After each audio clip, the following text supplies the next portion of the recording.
Bienvenue sur FR Daily News. Notre actualité d'aujourd'hui parlera de Demain nous appartient, spoiler, Corentin, victime d'une terrible vengeance, le meurtrier se dévoile. Dans les épisodes de Demain nous appartient diffusés en novembre 2023 sur TF1, Karim et Damien découvrent Corentin, tandis que Nord tourne résolument le dos à Soraya. Alors que tous les adolescents sont toujours portés disparus dans Demain nous appartient sur TF1, l'enquête est enfin lancée. En suivant la montre de Dorian, Karim a retrouvé les traces de l'adolescent, au bord d'un canal. En très mauvais état, il a été transporté à l'hôpital. Inconscient, Dorian est incapable de révéler où se trouvent ses malheureux compagnons. Ils sont littéralement piégés dans une maison en dehors de la ville, incapables d'appeler à l'aide.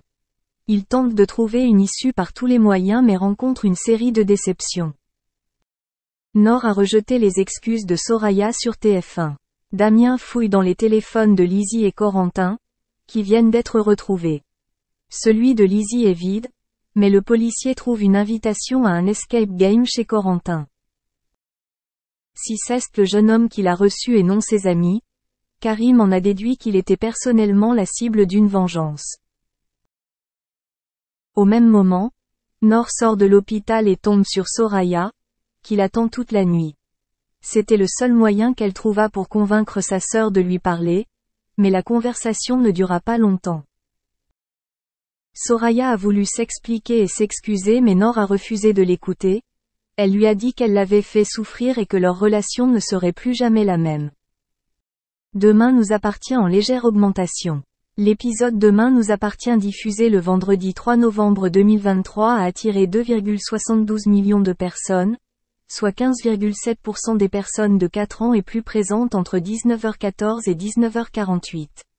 Le vendredi 27 octobre 2023, l'émission a réuni 2,57 millions de téléspectateurs, soit 15,3% de part d'audience.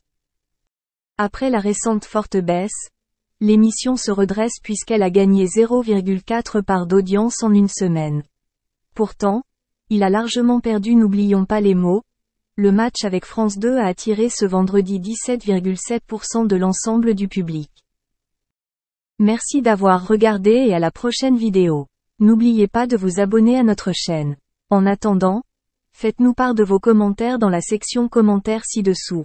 Salut à tous, souvenez-vous au mois de novembre dernier, on est tous tombés dans notre chaise quand on a appris que Harry Habitant, qui paraissait tout à fait sympathique sur tout le plateau de télévision, était accusé de viol et placé en garde à vue pendant 48 heures et puis mis en examen.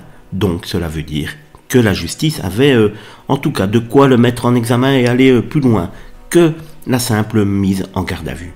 À ce moment-là, le journal Le Point rapportait à l'époque qu'une jeune femme avec qui le comédien aurait entretenu une relation suivie, sans pour autant être sa compagne, l'aurait accusé de lui avoir imposé un acte sexuel dégradant et non consenti.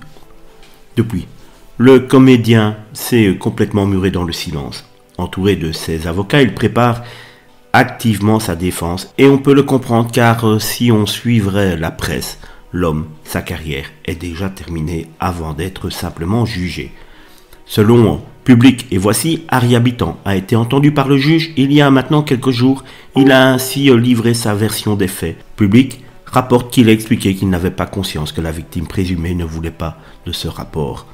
Mais l'affaire est loin d'être terminée. La prochaine étape, toujours d'après les informations du magazine Public et Voici, ce sera la confrontation entre les deux personnes. En effet, le comédien sera